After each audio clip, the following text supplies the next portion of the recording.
we all will be empowered by this coaching session. Coaching is unlocking a person's potential to maximize their own performance. It is helping them to learn rather than teaching them. A quote by Timothy Galway. A warm good evening to World Champion of Public Speaking 2020 Toastmaster Mike Carr, Regional Advisor, Distinguished Toastmaster Sunil Kotaratil, District 116 leaders, division directors, area directors, all dignitaries across the world, club officers, fellow Toastmasters, and distinguished guests. Before we start today's session, let me read out the district mission. We build new clubs and support all clubs in achieving excellence. Meeting etiquettes, except the presenter, all other attendees, mic will be kept muted to avoid any disturbance. Please do not record this session. Please post your question, if any, in chat facility to distinguished Toastmaster Nagina Keti privately. Allow me to start today's session by introducing our timer. She is a Toastmaster for past 1 year.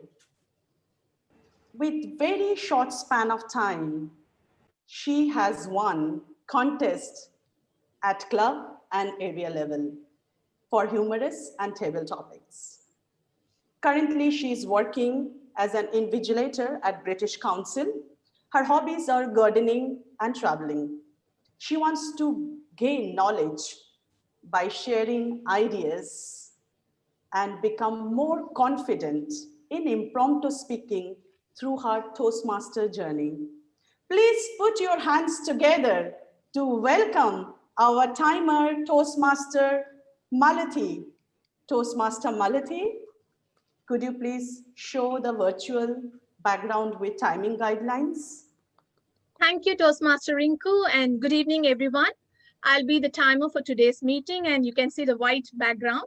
I'll be displaying the green at the minimum time, and the amber background at the mean time, and the red background at the maximum time. I request all the speakers to pin the white timer background before they start their speeches. Thank you, and over to you, Toastmaster Rinku. Thank you, Toastmaster Malati. The true fact is, as a Toastmaster, we all crave to learn. The benefit of coaching is to empower individuals and encourage them to take responsibility. It also improves individual performance. That's why we are here today, isn't it? Hence, District 116 leaders have organized this coaching series with World Champion of Public Speaking 2020 Toastmaster Mike Carr. And without further ado, let me welcome a leader who has been Toastmaster for the last 14 years, past president of Qatar Toastmaster Club, past area governor, past division governor, past division director, past club growth director, past program quality director, and currently serving as district director. He always reminds me a quote by Brian Tracy: the true test of leadership is how well you function in a crisis. Ladies and gentlemen, please put your hands together to welcome our District 116 Director, Distinguished Toastmaster Thailand Kaila Pillai on the virtual stage. Thank you. Thank you, Rinku. Our keynote speaker for today, World Champion of Public Speaking 2020, Mike Carr. Our Region Advisor, Distinguished Toastmaster Sunil Kotaratil. District Program Quality Director, Distinguished Toastmaster Mansoor Moidin. Club Growth Director, Distinguished Toastmaster Rajesh VC. Immediate past District Director, Distinguished Toastmaster Raghavan Menon, past District Director, Distinguished Toastmaster Rajeshwar Sundareshan, past Region Advisor, Distinguished Toastmaster Sunny Verghese, fellow leaders, fellow Toastmasters and guests. Good evening to all of you. It is my pleasure to welcome all of you to this communication coaching series workshop. With pleasure, I open this workshop now. As a district director, this year I chose a theme, engage, enrich, empower. And it is thanks to COVID, I announced that engage, enrich, empower, and now each and every club, area, division, everyone is getting our members actively engaged through various programs, lot of training programs, and in which we are always enriching the members and empowering them. As you all know, our club contest season is starting now, and hope by next month, few clubs are already in plan to start the club. That is a perfect time. Now we are bringing our world champion to engage you and enrich you so that you are getting empowered to the club contest. This session is not only for the club contest, even it is going to help you in your regular speech preparation as well. So without further ado, let us get into the thing. And before I move on, Mr. Mike, if you don't mind, can you just advise our timer? What is your timing for the pinning? I will. Can you still hear me? Okay. Yeah, we can hear you. Okay. You have great. 45 minutes time. Let's work with that. And if I end up having to end early, then I'll just run out of things to say. We can cover anything else in the Q&A. So we'll just work with your normal. Okay, time. so then we'll ask a timer to put 35, 40, 45 as a green, amber, and red. Sounds that good. Is okay. Yeah. Okay. Sounds good. Great. And can I ask one other thing? This microphone on a presentation last week all of a sudden went scratchy. If that happens, that's only happened once, but if that happens, would you come on screen and wave at me? All I have to do is plug it back in, and then we should be good to go. Yeah, great. Thank you very much, Mike. And with that, I hand over back to our MC. Thank you, District Director, Distinguished Toastmaster Thayalan Kaidapille, for your inspiring and encouraging words. And I'm sure we all are more inspired and encouraged. A gentle note to every audience, there will be a question and answer session, end of World Champion Public Speaking 2020 Toastmaster Mike Carr's speech. You may type your question to Distinguished Toastmaster Nagina Katie privately. Now let me welcome our District 116 Public Relations Manager, who had held the second place in International Speech Contest at District 97 in 2019. She is internationally known in Toastmaster fraternity. She has also served District 97 as Public Relations Social Media Manager in the past. She always reminds me a quote by Oprah Winfrey, a mentor is someone who allows you to see the hope inside yourself. Ladies and gentlemen, please put your hands together for one of my mentor, a very lively, hardworking, and icon with great vision, Distinguished Toastmaster Grace Moran. Grace Moran, the virtual stage is yours. Thank you so much, Toastmaster Rinko. To District Director Thayalan K, Program Quality Director Manzoor Moideen, Club Growth Director Regis VC, to all dignitaries, fellow Toastmasters, and guests. Have you ever wondered why you can't take your eyes off some charismatic public figures, while others put you immediately to sleep? Steve Jobs once said, the most powerful person in the world is a storyteller. The storyteller sets the vision, values, and agenda of an entire generation that is to come. Tonight's speaker is going to demystify charisma and storytelling for us today as he shares with us the secret ingredient of a winning speech. He first joined Toastmasters 25 years ago to help his speaking stay on track, stay on time, and eliminate filler words. At that time, he had one wife, one kid, and very few stories. 25 years later, Mike cannot count the ways Toastmasters has helped his presentations in life and work. Today, he still has one wife, but now has 8 kids with many stories and many more life lessons. He is a member of Austin Toastmasters and Loving Matters Toastmasters in Austin, Texas, in the United States, and has been blessed to represent his clubs in a contest or two.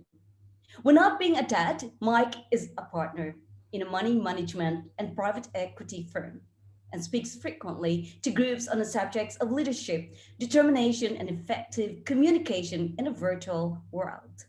Mike is a 2020 world champion in public speaking, where he bested 30,000 participants and won the contest on Toastmasters' first virtual stage in its history. We got all mesmerized when he delivered. Can you hear me? Can you hear me? Yes, we can hear you. I'm sorry. Yes, we can hear you. We We can. get all mesmerized when he delivered his winning speech to LeBron and Mrs. Montgomery. And who could ever forget that line? The victory is not in the result, my friend. The victory is in the try. District 116 and guests, please join me in welcoming World Champion of Public Speaking 2020, Mike Carr. My dear friends, thank you for letting me join you here today. And there is a secret. We have been doing communication all wrong.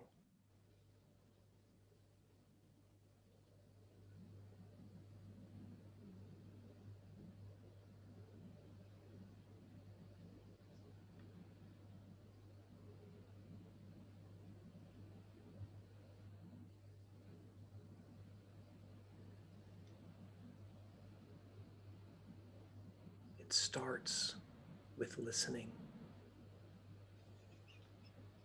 Several years ago, I had a good friend who was selling his company.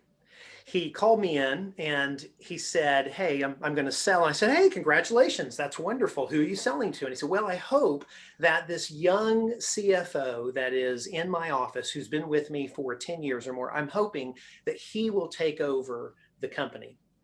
But we have a problem, Mike, and I was hoping you could help with that. My employees, the vendors, they don't seem to bond very well with the person who I'm looking to take over for me, this young CFO. Would you mind talking with them? I said, sure. So I went in and I sat down with the CFO and we started visiting.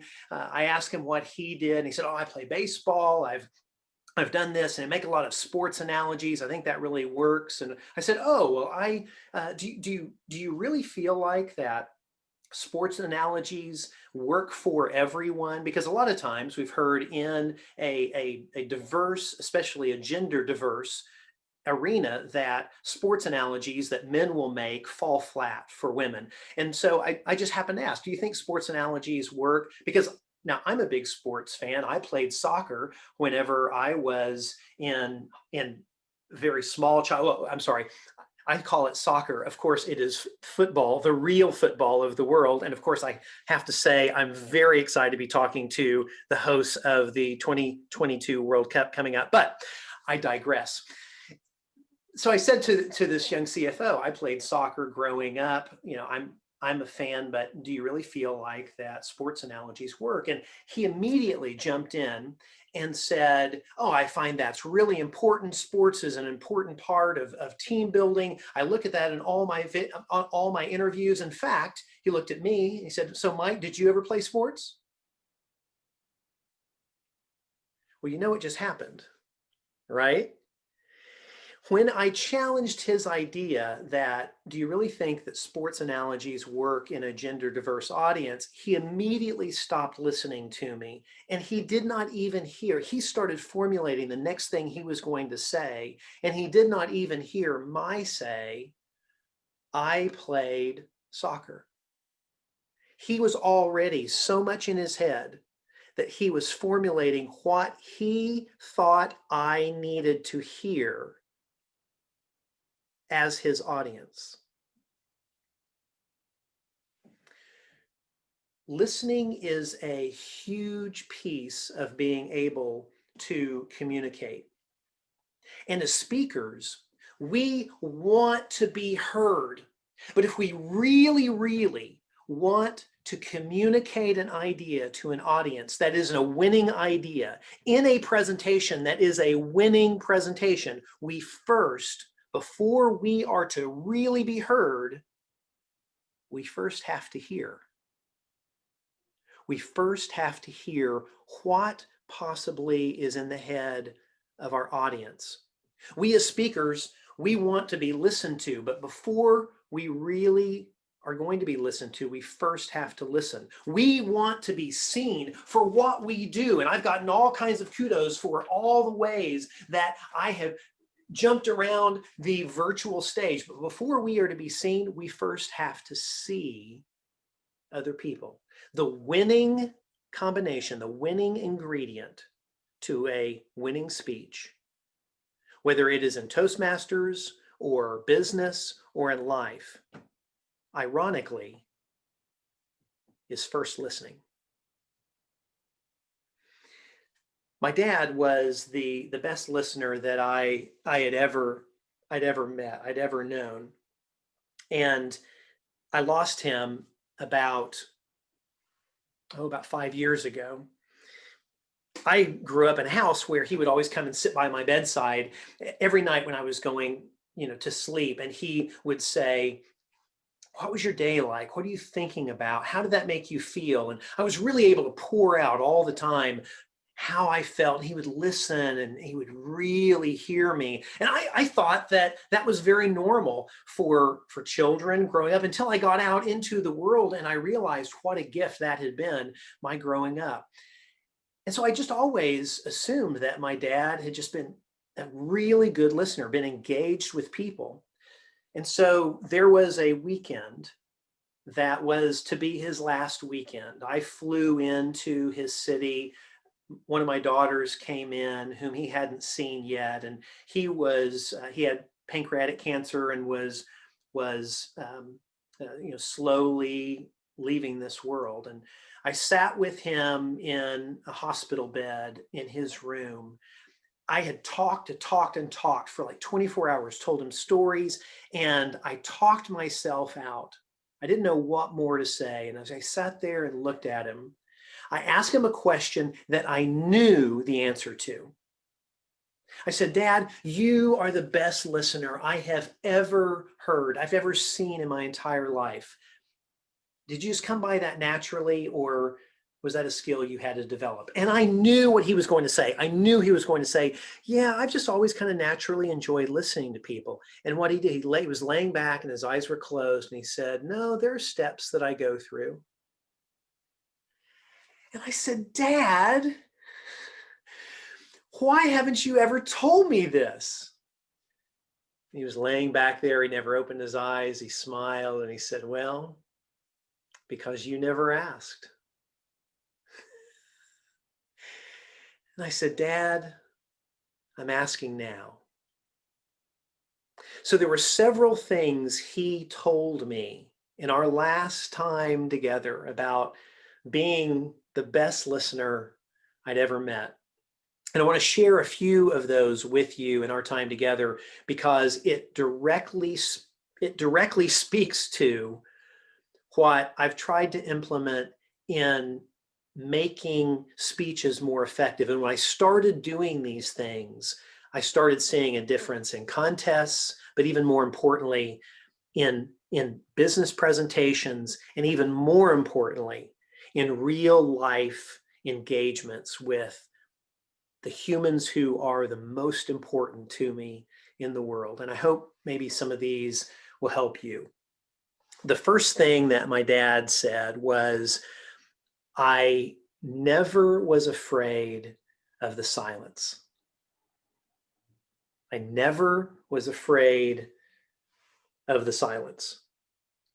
So when I started at the beginning and I asked, well, and I said, we're doing communication all wrong, and then I was just quiet. How long did that feel to you?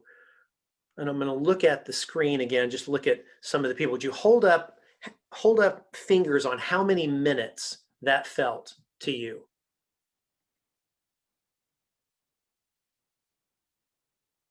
Yeah, I see one.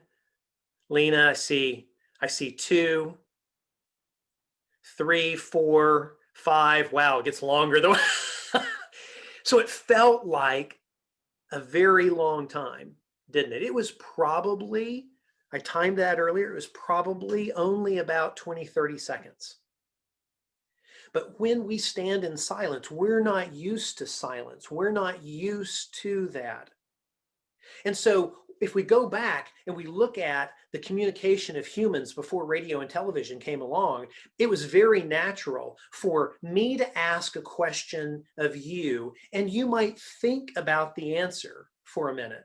You might even, put in one of those filler words that we try to get rid of, or you might have just had a time of silence where you're thinking about your answer. If I ask, how are you doing today? Or what's really important to you? What are you excited about right now? There might be a pause.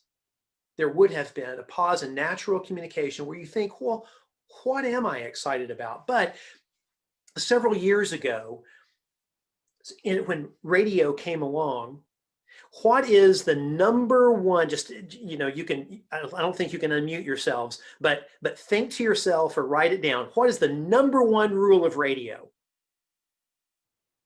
You got it? It's no dead air, isn't it? No dead air, because that dead air can be filled with advertising time. We can make money on that dead air, and so we wouldn't want there to be any dead air. And when radio started coming along, then people started talking right on top of one another. When radio rolled into television, then that same, you see commentators now, they don't even wait for someone to speak. They'll jump in and many times have to say, oh, sorry, go ahead and finish. Or you have someone will be assertive and say, I need you to let me finish. Because the concept of no dead air is so now ingrained in our culture that even when we're standing at cocktail parties or at religious functions or at social functions and we're talking to each other and we say something like, hey, how are you doing? The other person feels this unction to be able to jump in and say, this is how I'm doing, and have a ready answer right away. It's why that young CFO, whenever I challenged his thinking about sports analogies, he started immediately jumping right back into his own head and stopped listening to me because he felt like he had to have a ready answer. And that's what my dad told me he did differently than almost everybody else he ran into. He wasn't afraid of the silence. And so when someone would ask him a question, he would pause and he would think, and then he would answer, and he would slow the conversation down. Now, why am I telling you this? It is because as speakers, I stand in groups of speakers, and I have a lot of friends who are professional speakers and work with them. And I happen to be in groups of professional speakers. And I will tell you, we as speakers, we talk a lot. We talk a whole bunch. And I observe sometimes we're all standing around in a group, and and we all have our stories. We all have the things that we're writing about and we're excited about. And you get a group of speakers together. Now think about it. I know I'm stepping on some toes here. Now I see some of you smiling. Think about it. At the last Toastmaster event, when you're all standing around, there's not a lot of silence, is there? Everybody's telling their story, and everybody's talking about this, and we're excited about that. And that is just fine. Unless you want the most winning speech that you can have. And then what you might want to do is just listen to what the group is concerned about, what they're thinking about, what they're worried about, the stories they're telling, and what is the kernel of that story. Is it about their family? Is it about their job? Is it about their faith? Is it about politics? Because in that listening, what you hear at the depth of those things are universal emotions that you can tap into in your stories, and so better connect with the audience members. Because so many times we are like the young CFO that I talked about. We are so convinced that we know what our audience wants to hear, and we just miss them. But by listening, by getting to it, so if you're a professional speaker and you get called to go to a presentation, if you show up early, then you get to hear what the audience is thinking about, what they're concerned, and that might change a story that you put in. That might change the conclusion or the nuance of a story. So, an example, in that World Championship of Public Speaking winning speech, what I heard from Toastmasters as we were engaging in the virtual convention, in the semifinals, and when we'd be off on the side, I heard a lot of talk about, do you think the contest will be virtual next year? Do you think that this virtual contest is better or worse? That was kind of rough, wasn't it? Whenever we had those original glitches at the very beginning of the conference where we thought we were going to do it one way, then they had to pivot and do it a different way. And there was some thought about, oh, what's the staff thinking about? And we want to be supportive of them. All of those things I heard. And so in that final speech, in the days before that final speech, I made the decision to give an example that was a Toastmasters example. Now, I've had some individuals criticize me to my face, which I am perfectly fine with. And I've heard others question, oh, he really shouldn't have made a Toastmaster example in a final speech. And even one individual kind of suggested that I was pandering to the judges.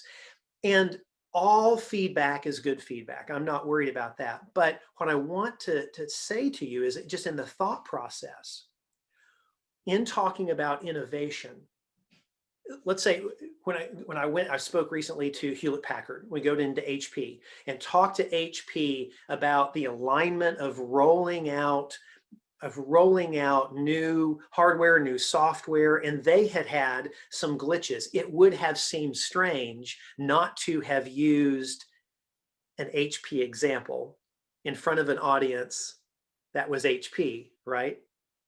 But the only reason I knew that is because I had a chance to listen to who my audience was going to be. And so as you are listening, as you are in Toastmaster, in your clubs, I would encourage you during this time to visit as many clubs. If you're wanting to go as deep in the contest as you can, if that is your goal, then I would encourage you to be a part of as many virtual meetings around the world as you can during this time and hear what they're talking about. And if you can, if they have a time where they stay after and they have maybe a virtual happy hour, ask them, what's going on in your life? How are you doing? How are you dealing with politics and without getting into political arguing and anything, but how are you dealing with politics? How are you dealing with the pandemic? How's your family doing?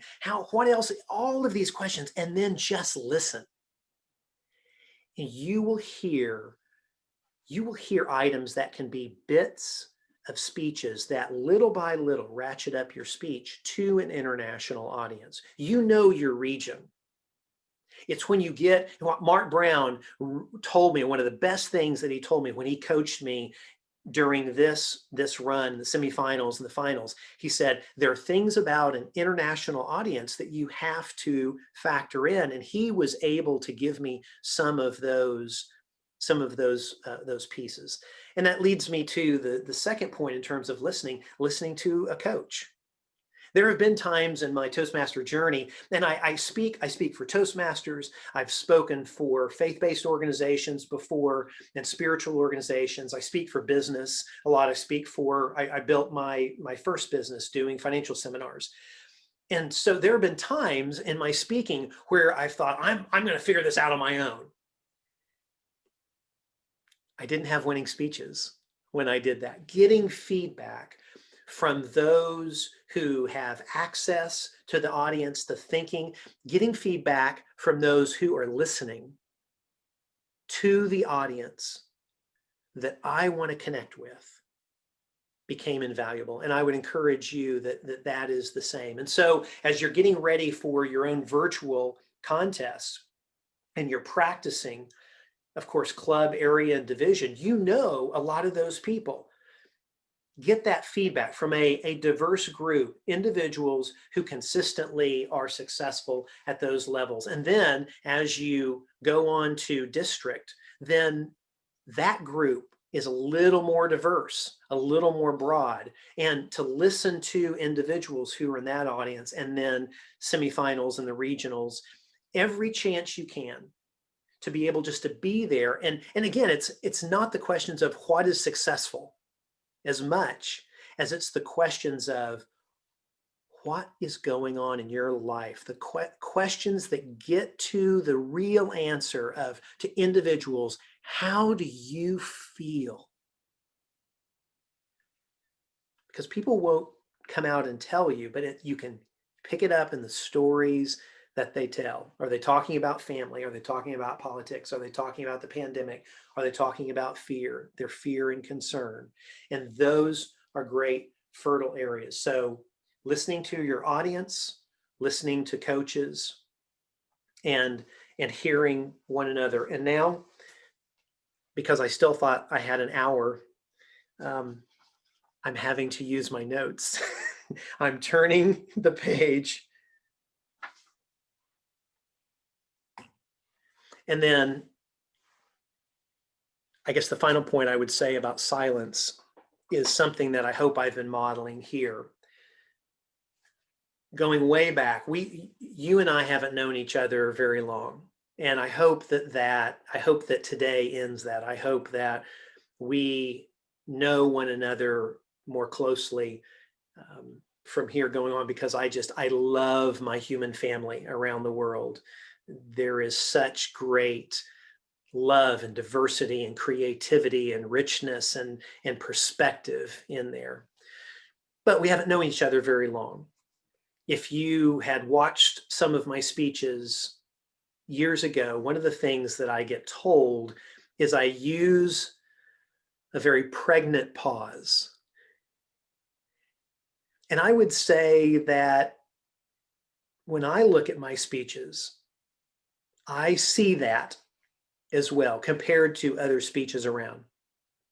That's one of the things that I learned from my dad,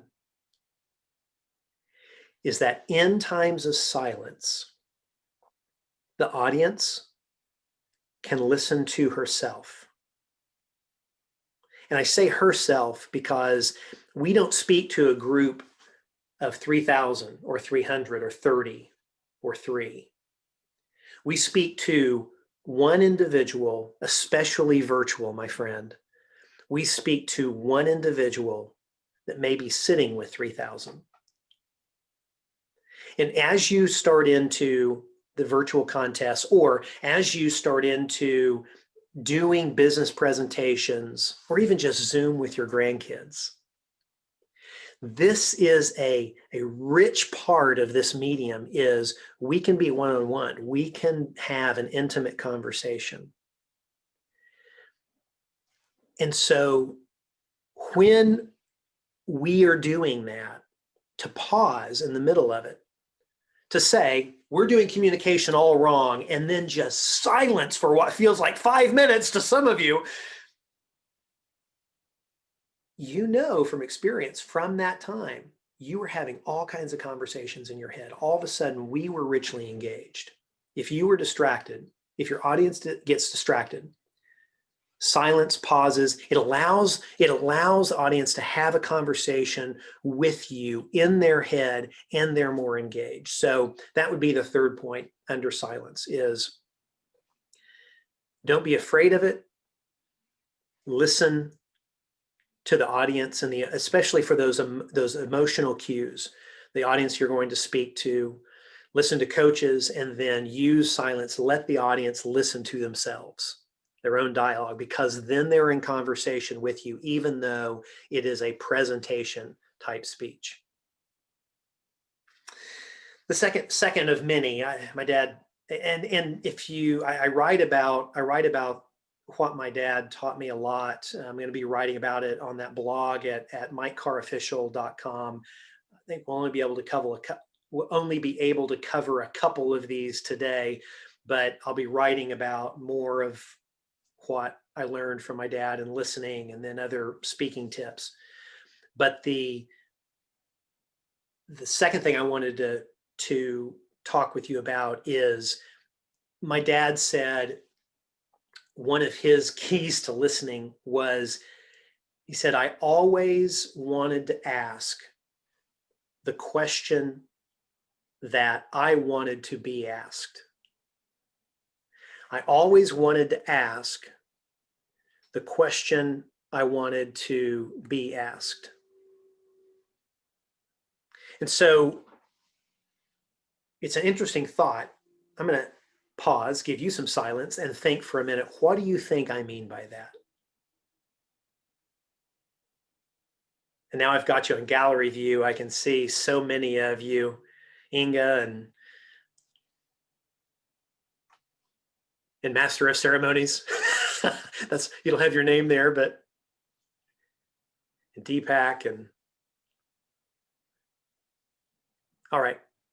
So I won't keep you in suspense any longer. I will tell you what I mean by that. What I noticed was that my dad, in conversations, whenever we would be in a large group meeting, I'd look around and I'd for years, I'd miss him. And I'd say, well, where did dad go? And I would often find him over in some corner of the room, off away from everybody else. And he typically would be with someone, and the person, when I would look across the room, the person would be talking. My dad would typically be standing here like this and just nodding and point and nod and say yes. Or I'd see one word. And the interesting thing is, a lot of times that person he'd be speaking with over there, it might be the CEO of the company that we were there to honor. Or it might be the cook or the janitor who was going to clean up after everybody.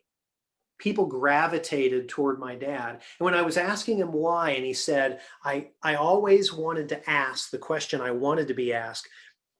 This was the gist of it. My dad, for example, one interesting thing about him was he was in the U.S. Navy for part of his time. He worked a desk job, and he was stationed in Hawaii. So he spent all of his time, he would work his job during the day, then he'd go run on the beach, then he'd lay out in the sun and get cooked by the sun, and then he would go to a wonderful little tiki bar, and he thought that the Hawaiian women with their long dark hair were just the most beautiful in the world. That was an interesting part about my dad. But instead of, in a conversation, coming out and saying, hey, here's an interesting thing about me. I was stationed in Hawaii for a while. Instead, he would say, where have you lived in the world that was your favorite place? Or, is there a time in your life that you had a unique experience that was one of your favorite ever? Or, whenever you get off work, what do you like to go do? How do you just let all of the stress get away from you? So by telling you his story first, you can know how he would answer that, but he would never tell people. Instead, he would say something interesting. So like for me, something I think is interesting about me is I'm a soccer fan in a nation of American football fans, right? What I try to do with that is, instead of inserting that into a group, is I try to get with people and I try to say, hey, what do you like to do in your off time? Or what's your favorite sport? Or what sport did you play as you were growing up? Or What did you do as a pastime when you were growing up? Because a lot of people didn't play sports. Maybe they did theater. Maybe they read. Or how do you stay active? How important is exercise to you? Well, really, what do you do? How long have you lived in this city? When did you move? What caused you to move here? What does your family look like? I happen to have 8 children. But if I say, oh, how many kids do you have? Boys or girls? What are their ages? What have you all had? Was that a surprise, or did you always want to? All these questions. And if you ask the question that you would like to be asked, what happens most of the time is someone gets all excited telling you about themselves, and it builds such a bond and rapport there. Then they become real, and the guards come down, and you hear who they really are. You get to really see them, and you get to see what they're thinking about, and good parts for a speech. But more importantly, my friends, you have the gift to see someone else in this world who desperately needs to be seen. And I guarantee you, hardly anyone in this world is seen anymore. We are a selfie culture. Where's my phone? We're always, what do you see? We're always going, hey, look at us. Hey, look, hey, I'm with my friends in guitar. Look, yeah, selfie culture. Yeah, look, we're having fun. All right. And there's nothing wrong with that, except everybody is saying, look at me, look at me, look at me. And you have the opportunity to say, look at you. And when you do that, people open up and bonds are created. That's the most important part. And in that, you get to hear who people really are and what they're interested in. So it's not just about listening, but sometimes we have to stoke the listening. And to be able to stoke the listening, and that's what my dad taught me, was ask the question you would like to be asked. If you would like to be asked, where are you going on vacation this year? That's a great question to ask as many other people, as many other wonderful humans as you can find. And you will hear amazing things. You'll hear what excites people. You'll hear what they're interested in. And if you want to build a speech that connects with them, which is the definition of a winning speech, there's fertile soil right there. So I'm going to give you just a few minutes while we're in this space. Would you take a few minutes, maybe take a pen and paper and write down 3 to 5 questions that you would love to be asked? Said another way, if you're standing in a group of people, what do you think is interesting about you? And what questions would someone else ask to get that interesting thing out of you?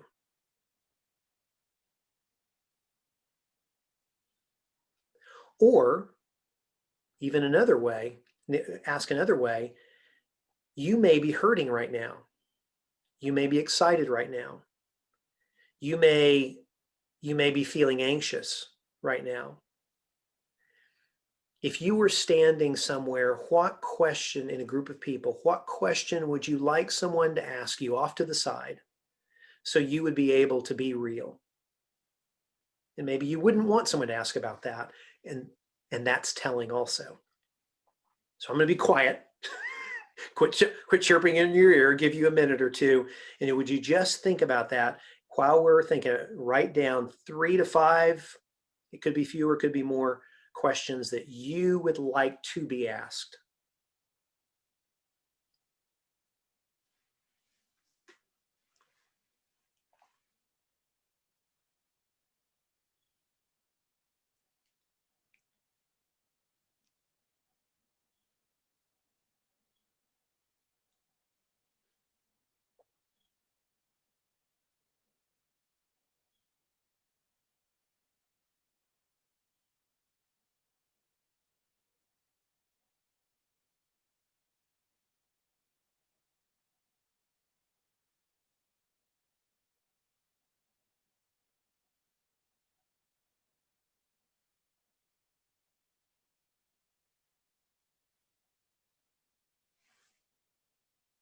All right.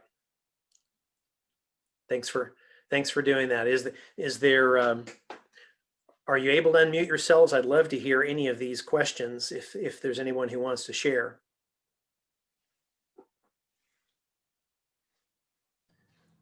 Mike, the audience has got the permission to unmute themselves and talk.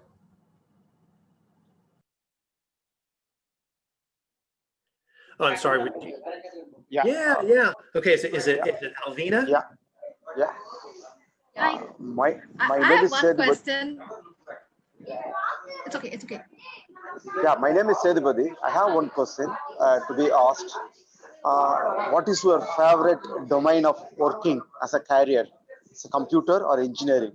Somebody has to ask me that question. Only one question I want. Somebody has to ask me. Thank you. Yeah. See, that's a great question. I would suggest maybe you even broaden that out a little bit. Like, if you say, what's your favorite work, A or B, then typically someone has to answer A or B, engineering or now I've forgotten. I wasn't listening very well. I've forgotten the other, engineering or the other. You might even broaden it out. I think that's a great question. What's your favorite area of work? Yeah, and you could even say, for example, is it engineering? But again, don't be afraid of the silence. They may have to stop and think for a minute. But yeah, that's a great example. Thank you for jumping in and sharing that. Perfect. Anybody else? Alvina, I think you raised your hand and. Yeah, I have one question. I would really love someone to ask me. That would be, what's the most unique thing I have done this whole year? Because of COVID-19, got so many opportunities to do so many different things, and I'm getting to attend meetings all around the world. So I would really love someone to ask me that. And I would also love to hear what other people did during this full year. Yeah. Yeah. Thank And you. okay, so and am I pronouncing your name right? Alvina, could you say your name? That way I say it the way. Alvina? Okay, I saw the. Alvina, it's fine. All right, thank you. So I want to use this. I want to use this conversation. Just everybody want to talk about. So did you hear how excited Alvina was about her experience during COVID? Did you hear that? I'm looking at y'all now. Okay, I can see if you're nodding or not. You don't have to. I'm just telling you that I've got eyes on all of you. But so if you hear that enthusiasm, that's one thing that I learned. It was a hard lesson that I had to learn, because I was really excited back when I had 5 kids, 6 kids. I was really excited. That sounded like a big number to me, and they were funny. My wife births funny children, and so we laugh a lot. And I was all excited about those stories and soccer. I am a huge soccer head. I know it's football. Sorry, football. I'm a huge football fan, and I may come see y'all next year to see if the U.S. men's national team can go any further than the group, but. I got all excited about that and soccer, and it was so hard. It is so hard when you're enthusiastic. So Alvina, I'll tell you, it's really hard when you ask that question. It's super hard to listen to someone else's answer and not jump in and insert your own or guide the conversation. And I will tell you, that happens when you listen is a lot of times you never get to share the thing you're all excited about, but even better, you get so much information. And it's that wonderful feeling of someone else feeling seen. So if you're really looking for the secret ingredient in a winning speech, it is connection. And that connection comes, you find out how to do that by stoking those fires for somebody else and then just letting them go. And I just, as a warning, that's hard. It's hard. But it takes self-discipline. Now there are times when it's appropriate, to when there's a pause and that person might ask you to share yours as well. But sometimes they get all excited and they don't turn around and say, well, what are you excited about? And that's okay. That's okay. Message me on Facebook, because I'm going to always ask you, and several of you, we've messaged on Facebook, and I apologize if some of you messaged me and I wasn't able to get, being a virtual, world champion of public speaking, I've gotten thousands of messages coming in. So I'm getting to them as much as I can. So if I've ignored you, it's not intentional. But if we've talked a little bit, at some point, I typically say, hey, how are you? Or how are things in your life? Or what club are you a part of? I'm not kidding. I'm not blowing smoke. I really want to know.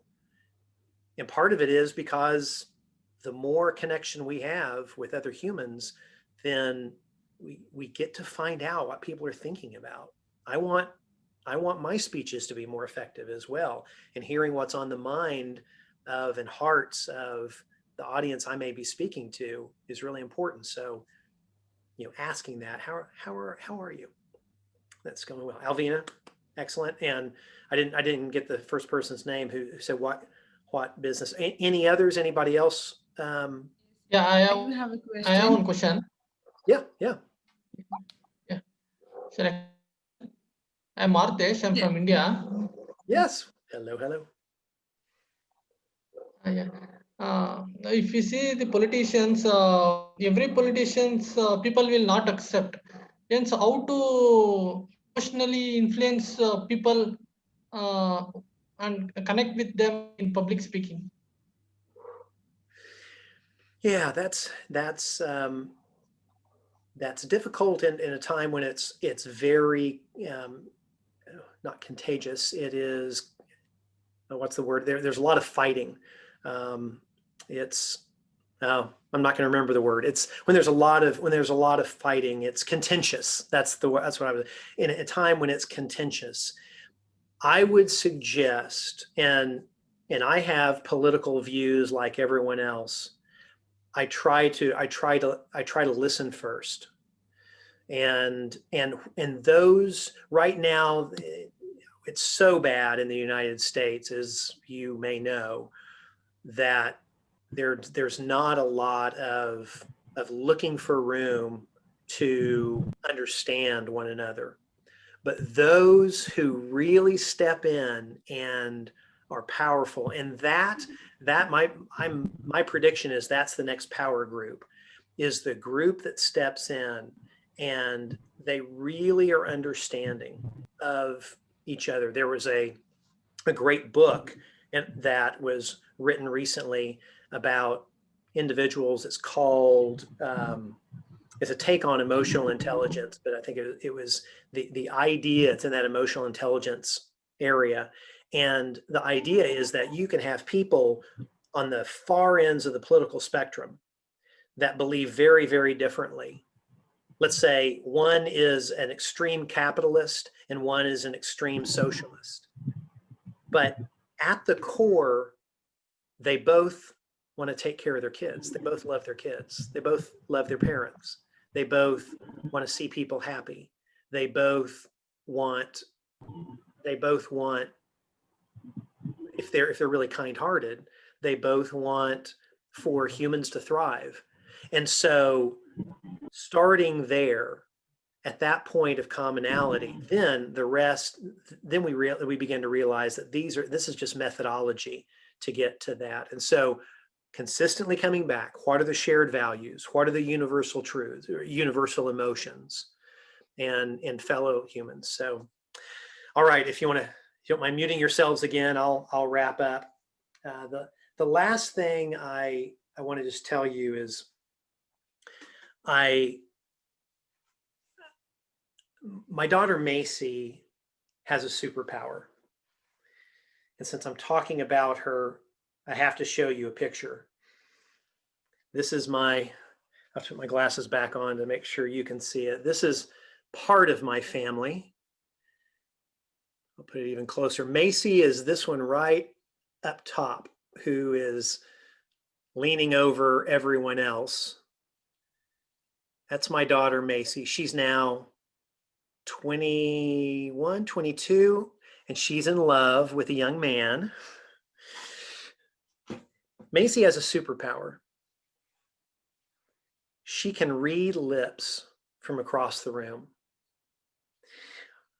Macy, we found out a few days after she was born deaf. And we were hit with all of the emotions of how do we help this child experience her world whenever she's having a hard time hearing.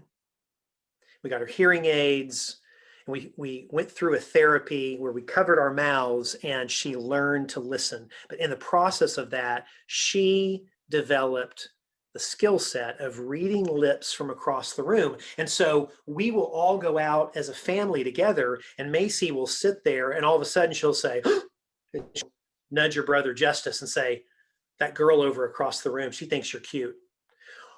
Because she can tell what people are saying. And so now all of Macy's friends want to take Macy to their social functions so that she can read all the lips in the room and tell them all of their friends' secrets from across the room. But it is a superpower that you and I can develop.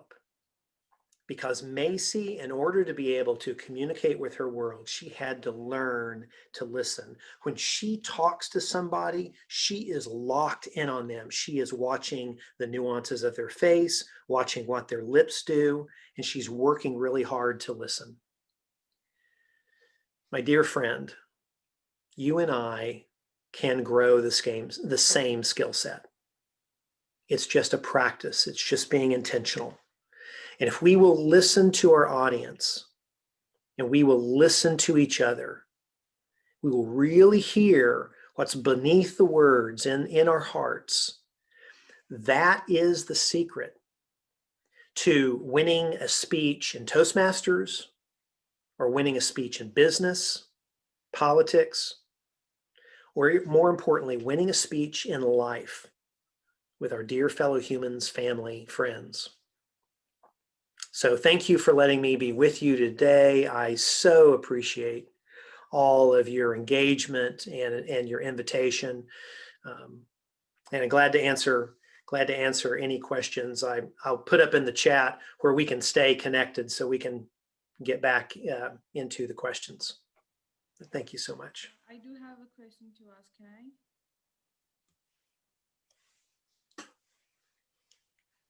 I? Oops, sorry, I heard someone, but I don't know what our process is. It's me. Can I ask a question? Well, I think that's not up to me. I think that's... 1 second, Aishwarya, I think when MC come back. days, yeah. Sorry. Yeah, MC, take over. I think we lost her. No, I'm here. I'm very much here. Yes, sir, please go ahead. Listening is an art that requires attention over talent, spirit over ego, others over self. A quote by Dean Jackson. Thank you, World Champion of Public Speaking 2020 Toastmaster Mike Carr. Listen to connect with your audience. Wow. Thank you for highlighting the importance of listening. Thank you so very much. Now to conduct the question answer session, may I call a person known as Nagina. She is an avid reader who enjoys watching movies, art, wildlife, and traveling for scenery. One of her life mantra is by Maya Angelou, who states, my mission in life, it's not merely to survive, but to thrive, and to do so with some passion, some compassion, some humor, and some style. She is my very first mentor in Toastmaster journey. She reminds me a quote by David Stoddard, the heart of mentoring, getting the most out of life is not about how much you keep for yourself, but how much you pour into others. Let's put our hands together to welcome very dynamic, courageous, and dashing distinguished Toastmaster, Nagina Katie. The stage is yours. And thank you, Toastmaster Rinku, for the introduction and for that wonderful quote. And thank you, Mike Carr, for the empowering speech. I'm sure now all of us will access our listening skills and evaluate to write powerful speeches based on that.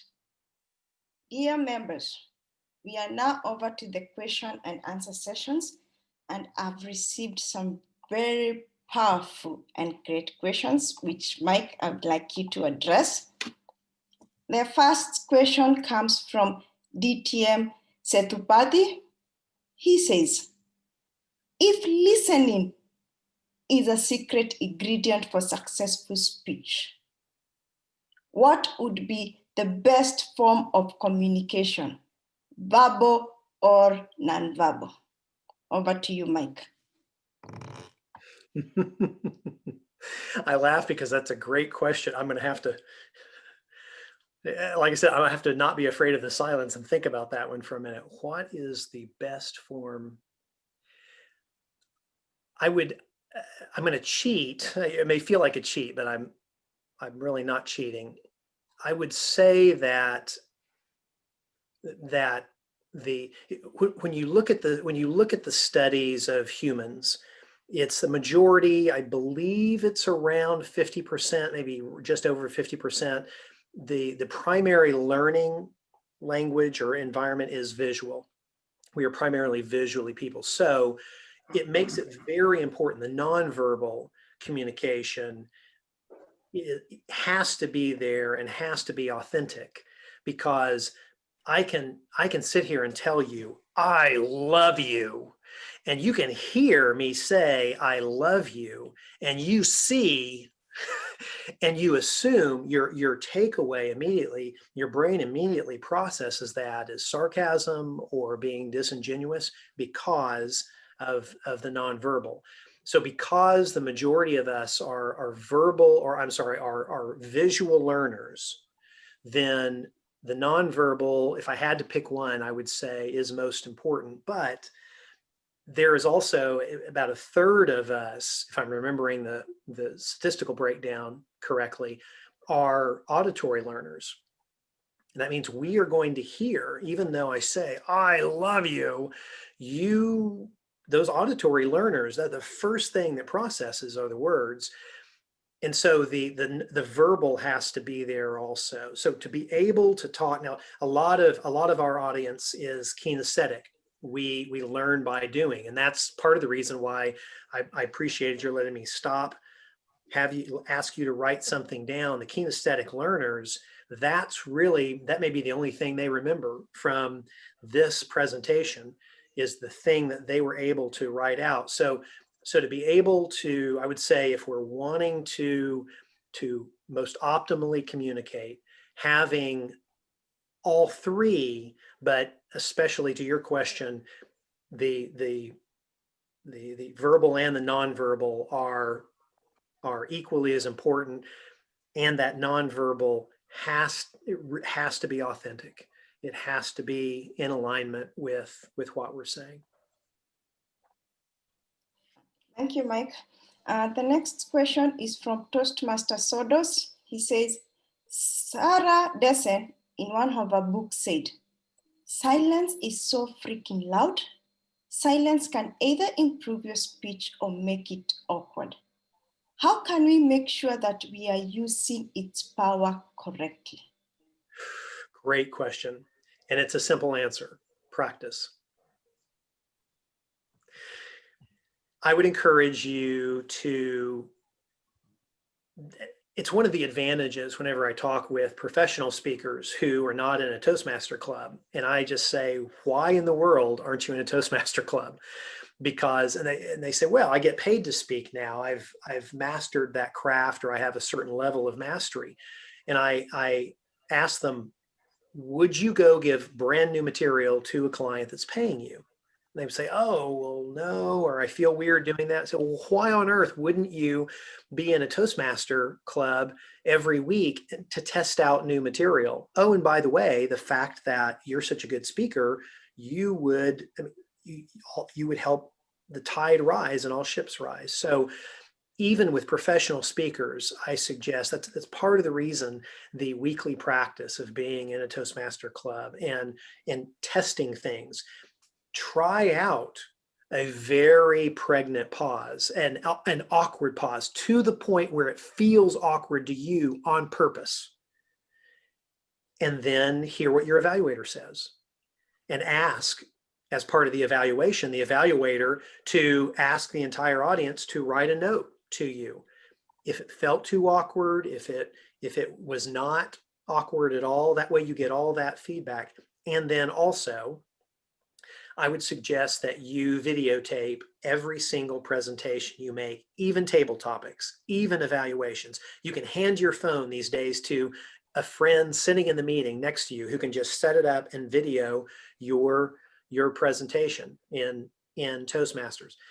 My very first mentor, a professional speaker and a man who went to the World Championship of Public Speaking finals 3 times, a guy named Don Reynolds, is the one who taught me this. He was speaking professionally when I first walked into my first Toastmaster club, and he was the only club member that brought in a video camera and videoed every single speech he ever did, so that he could go back home and he could look at it and he could have others look at it to answer that very question that you just asked.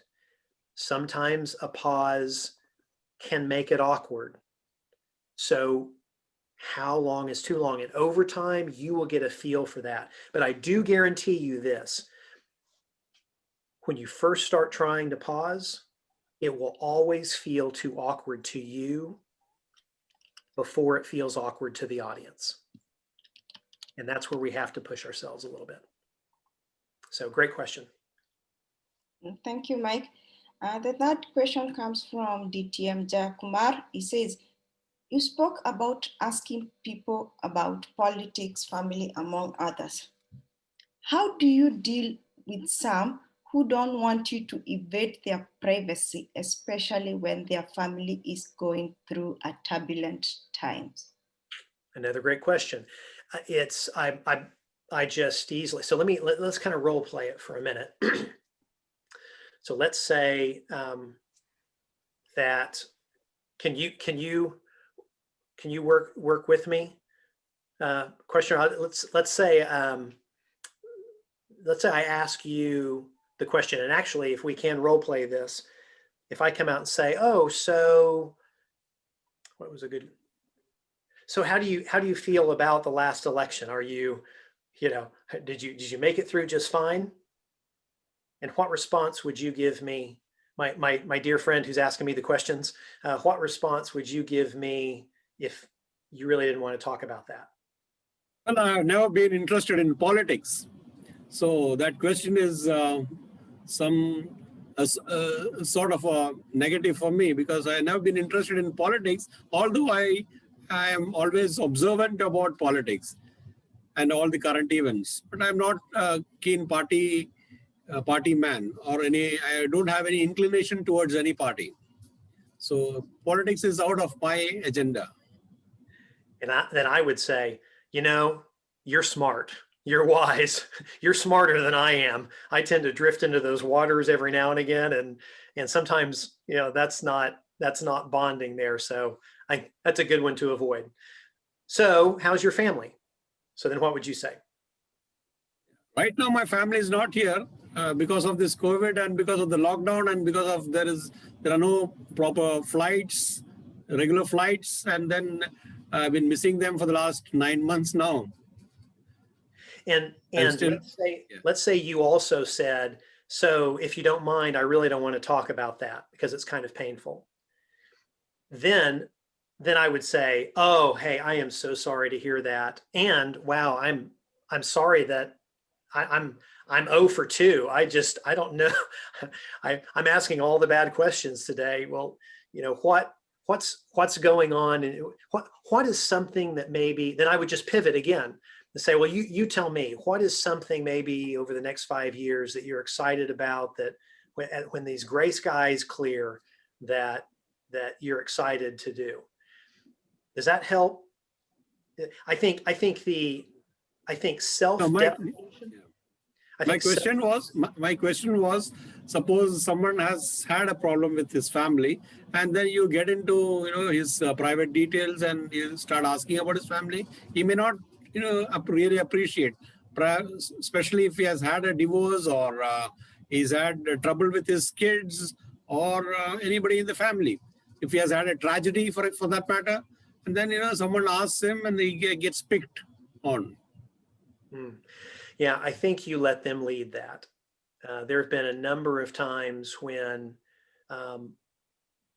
I would suggest, and this is not a speech thing, this is a fellow human thing, and it may be cultural. So if this is true in the United States, but it's not true in Qatar, then I beg for your grace on this one. At least in my experience, that there are humans who are hurting and they really want to talk about it, but they don't want to dump it on someone else.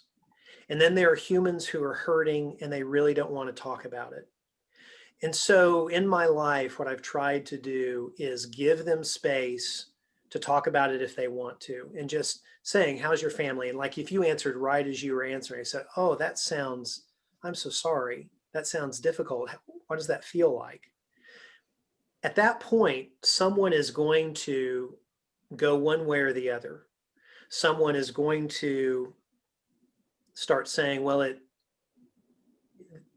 hurts, it feels, and they may even get emotional. And I believe, for us to be there with them and allow them just to be another human who doesn't try to fix them, doesn't try to fix it for them, but just to say, oh, wow, I'm sorry. I wish I knew the perfect thing to say right now, and I don't. And I'm so sorry to hear that's going on for you. But just to allow them to process as much as they want to, but then be ready to pull away and back up. I don't think I've ever had an experience where someone has shared what they wanted to share, and then they were mad at me about it, or then they may have been a little embarrassed, but then typically I share something that is pain in my life, and not in depth, but just will say, well, like, for example, right now, someone who is losing their father's passing away. I might really listen to those emotions, and then if they feel embarrassed, they've gone too far, say, that's hard. I lost my dad 5 years ago, and I know that's hard. So it's a practice, but I think a ton of empathy. And we don't have to fix anything for people. A good friend who went through a horrific accident years ago taught me something. He said, everybody came in and tried to say, but look on the bright side, or told him their horrific story.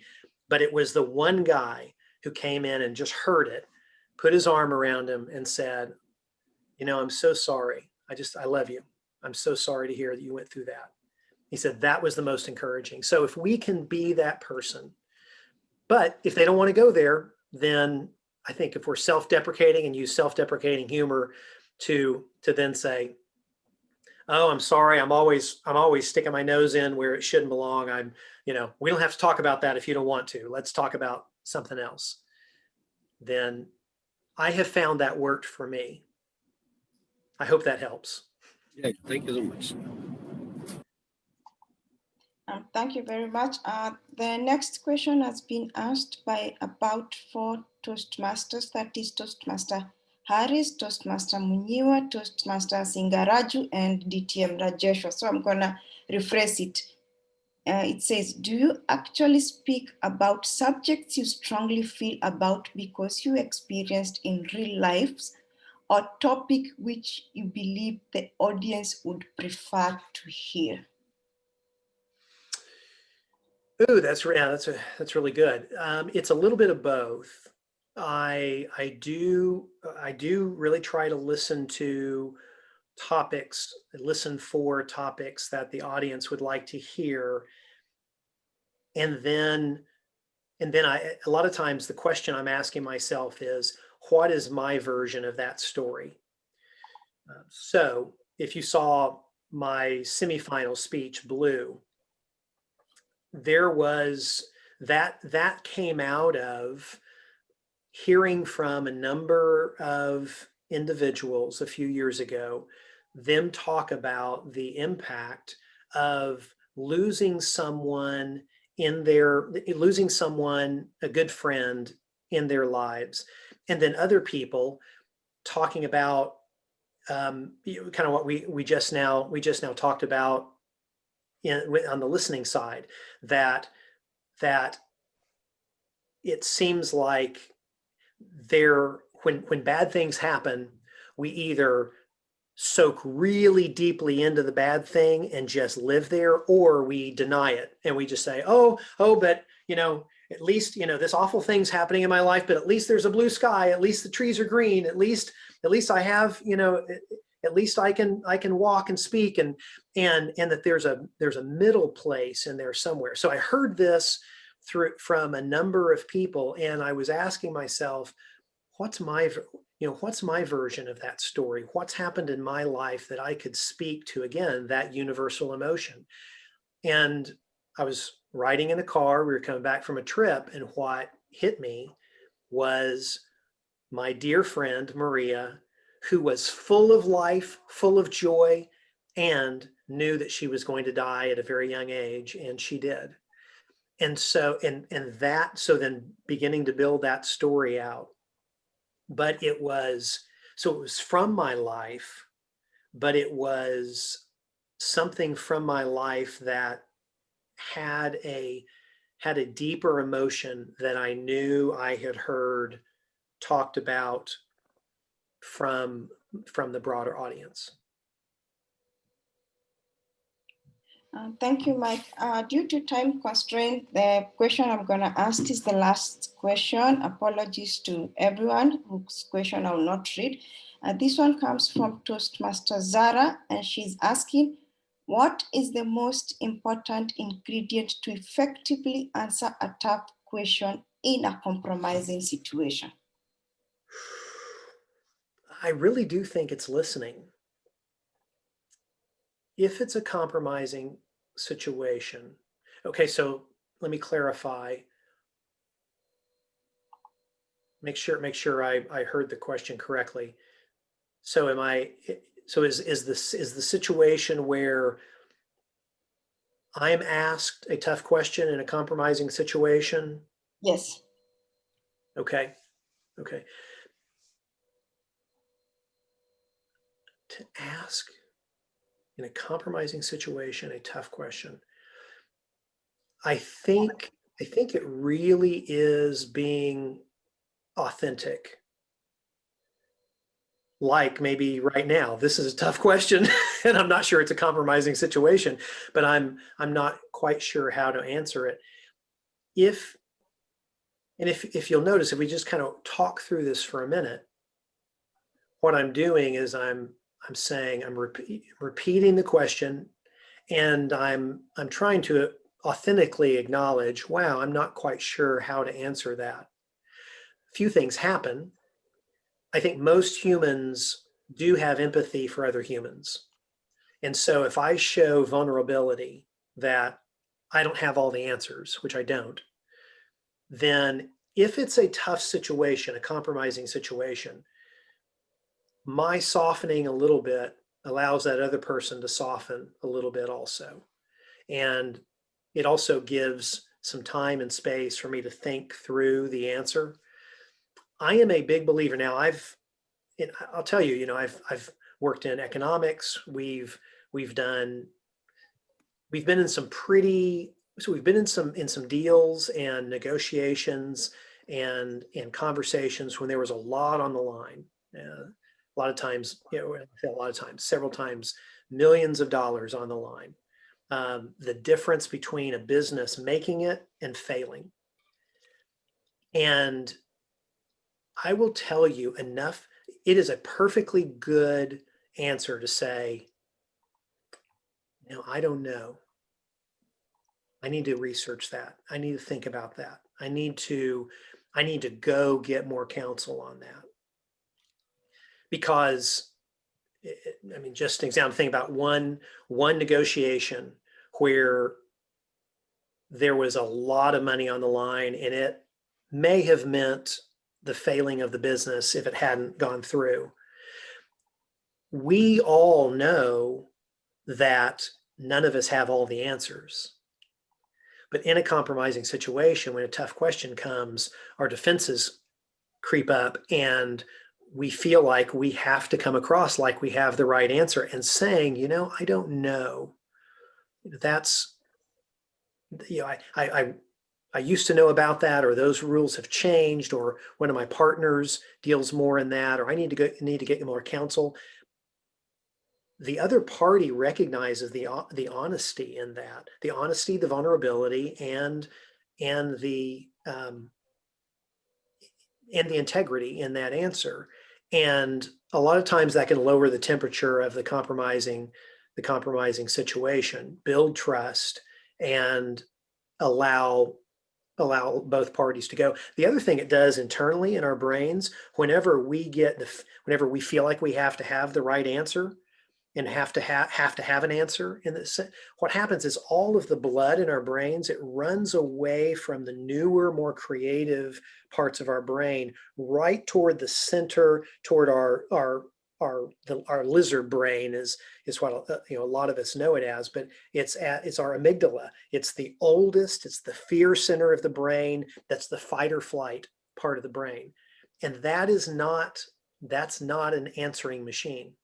The answering machine is the newer creative centers of our brain. And so when we say, you know, I just don't know, it kind of allows our brain to be more creative and expand out and start drawing from our experience. Okay, where have I heard that? So I apologize. I don't feel like that's a really great answer to your question, but I gave it a shot. Thank you. And I honestly feel it's a great answer because you were honest enough to answer Zara in the shortest time possible. We appreciate you coming to our district and looking forward to many more interactive sessions. Wish you all the best, and over to you, Master of the Ceremony. Wow, that was a rocking and exciting question and answer session. Thank you, World Champion of Public Speaking, Toastmaster Mike Carr, and distinguished Toastmaster Nagina Katie, to conduct the session amazingly. Thank you. Ladies and gentlemen, before I proceed further, let me thank all district leaders, Division G Director, distinguished Toastmaster Mobera, for giving me this wonderful opportunity to be the part of this memorable event tonight. A special thanks to Toastmaster Zinat for guiding and assisting me in every possible way to make this event successful as Master of Ceremony's part.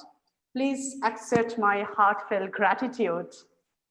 Herewith, may I call upon our District Club Growth Director, who is a symbolic icon of true leader, helping District 116 to grow day by day with his immense efforts. Please put your hands together to invite distinguished Toastmaster Rajesh VC for the felicitation and closing remarks. Over to you, distinguished Toastmaster Rajesh VC.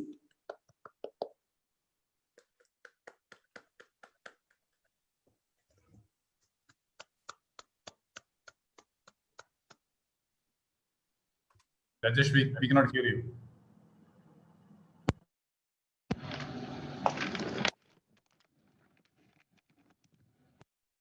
Now you can hear? Hello? You can hear? Yes, we can hear. Yeah. Regional Advisor, Distinguished Toastmaster Sunil Kotarathil, District Director, Distinguished Toastmaster Tayalan, Program Quality Director Manzoor Mohiddin, Division Directors, past District Directors, past Regional Advisor, fellow Toastmasters, and my dear guests, World Champion of Public Speaking 2020, Toastmaster Mike Carr. Good evening. It's my responsibility to propose vote of thanks. Before that, let us hear from our regional advisor his thoughts on today's event. I request our calm and cool gentleman, our own advisor, regional advisor, distinguished Toastmaster Sunil Kotaratil, to speak a few words. Thank you, CGD Rajesh VC, our respected world champion of public speaking, Mike Carr, and the ever enthusiastic leaders of District 116. It was such a great pleasure and honor to be here listening to our world champion, Mike Carr, today. What made it more memorable for me is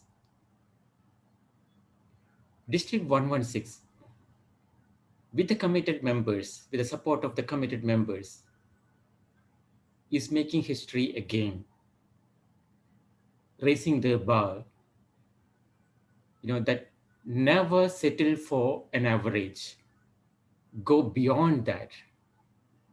That's the spirit we have seen today, with more than 130 members joining in this session to take those valuable tips from our world champion.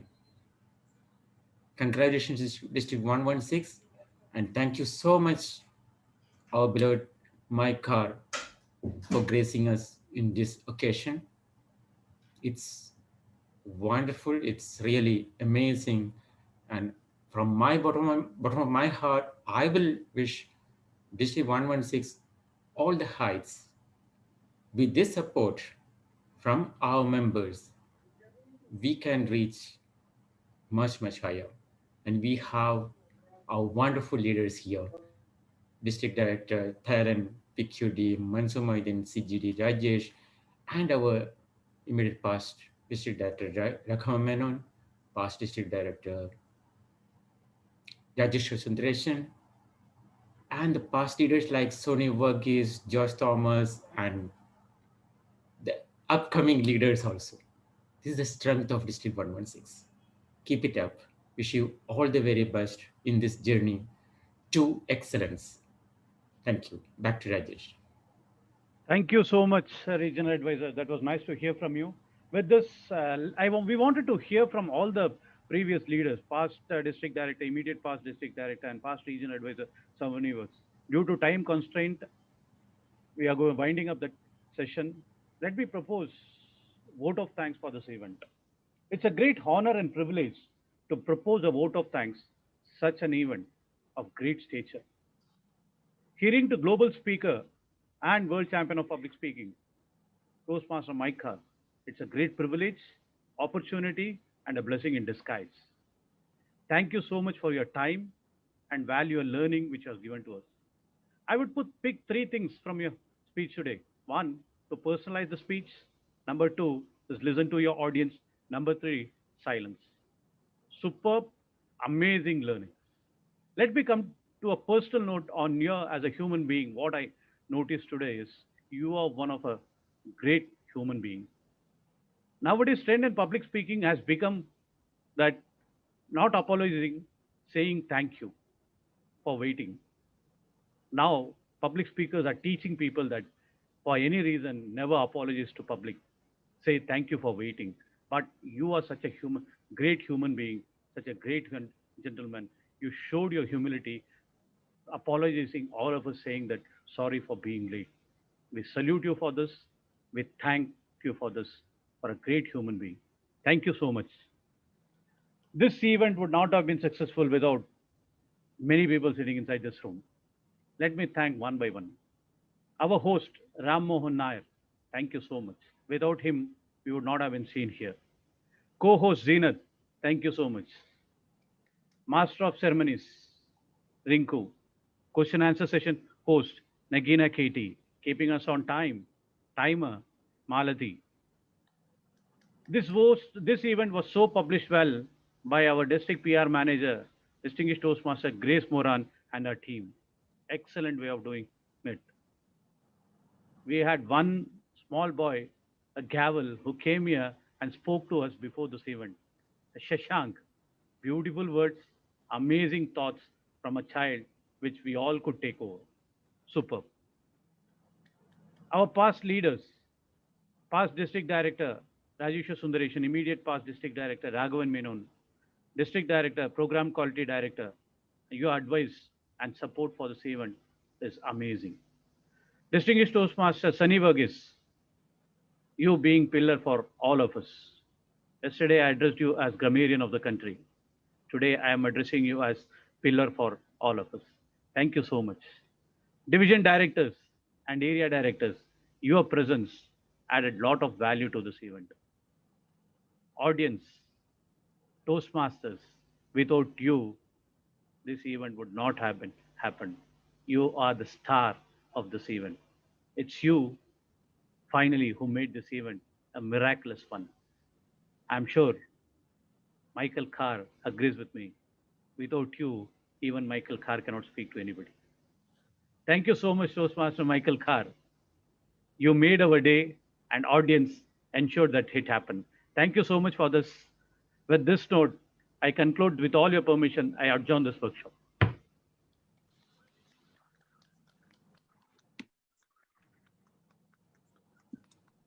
Great. Now Thank you, anybody Rajesh. can talk. Right?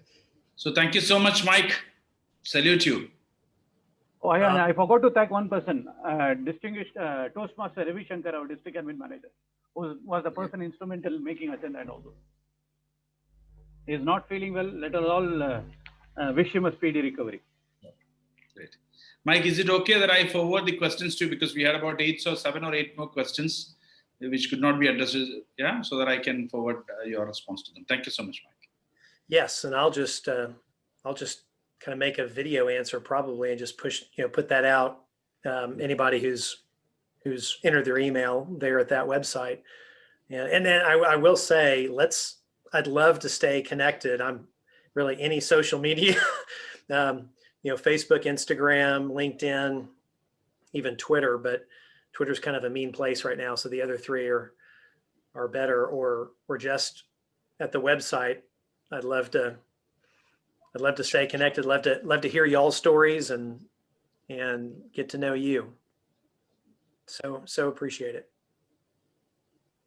So Mike, yes, is that what you're saying? Is that the questions? I'll be sending it to you, Mike. We have one gentleman who's originally from USA, right now in Russia, Mr. Michael Veda. Probably you have met him somewhere. He is with us now. He says, Michael Veda, with all love from Russia, 007. Oh, great. Yeah. From one Michael to another Michael, I enjoyed it very, very much tonight. Your wisdom has been shared with many folks. Now it is up to us to take that wisdom, use it, and spread it. If we do that, things will continue to grow. Thank you very, very much, Michael. Oh, very kind of you. Thank you. I do have to say, as a Michael, do you also feel like sometimes your name is Mike or Michael? No, not you. Yeah, Mikey eats everything. Yes. Mm-hmm.